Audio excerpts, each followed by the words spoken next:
Month, we are shining a spotlight on mentor matches. This week, I want to introduce you to Shawna and her little Briana. The two were paired up in 2003 and recently reconnected.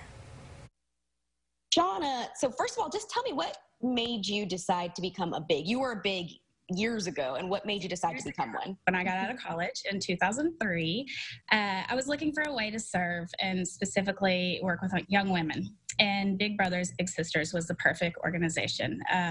They saw potential in me as a young adult. You don't have those years of mentorship like in your professional life built up, but Big Brothers Big Sisters really encourages younger adults because you know, you're closer in age with your littles. And so they paired me with my little Briana, and she was painfully shy at first, but I think, you know, my outgoingness kind of brought out her confidence. And we were only together for 2 short years, but, you know, I was able to watch her bloom into a confident young lady. And now here we are together talking about it. Briana, what was it like to have Shawna as your mentor?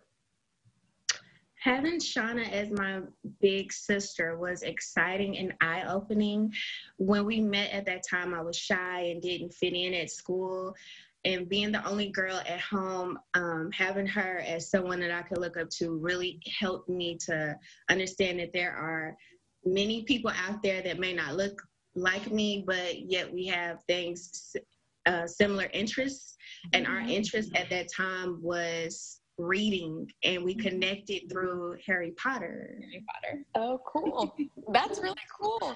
So this is interesting. You guys have a pretty interesting story where you guys were only together for 2 years, and then went your separate ways. But all these years later, Briana, you ended up finding Shawna. So tell me a little bit about how you were able to do that, and why you wanted to do that. I found Shawna because really, honestly, Shawna made a huge impact on my life.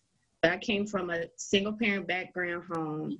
I didn't have too many people to look up to that were actually pursuing their dreams and their goals, their education. And being with Shawna made me feel like I mattered. And she just, as I got older, I was like, where is she? Like, I wonder, where is she? And then I moved to a different part of Little Rock, and it was in similar areas where her and I would go out.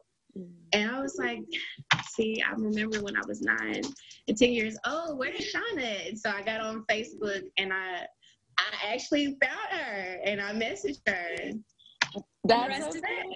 Yeah, so Shawna, what was that like to reconnect with your little? I couldn't believe my eyes, and she left me just, I mean, I was in tears by the end of the message. It was just, it was so heartfelt, and it was so touching. And you know, I had to leave pretty suddenly. We were only matched, like you said, for 2 years. I got a job in Washington, D.C., and I left to move there in 2005, and I have been there ever since until a couple months ago when I moved back home to Little Rock. But I had often thought about her, and, you know, she's in her mid-20s now, and I wonder what she's doing, and I wonder how she's doing, and her mama and her brothers, and just when I saw her message, I couldn't believe it. I think I'm pretty sure I copied it and like blasted it out on all my social media, like, look who found me. I'm so excited. That's so cool. And so Briana, I hear now you want to become a big? Yes, I would love to become a big, and the reason being is because, you know, what Shawna did for me, I would like to be the same thing for another young lady. You know, being a woman that wants to serve the community and set that example that you can go out and do whatever it is you put your mind to and not feel like, you know, people don't care about you, that it's people actually around in a community that care about you, and they are willing to invest time in you to see you grow and become a young lady. And Briana also talks about how reading was key in building their friendship. To hear more about that, as well as why Shawna encourages others to become a big, just head on over to fox16.com. All right, Rand.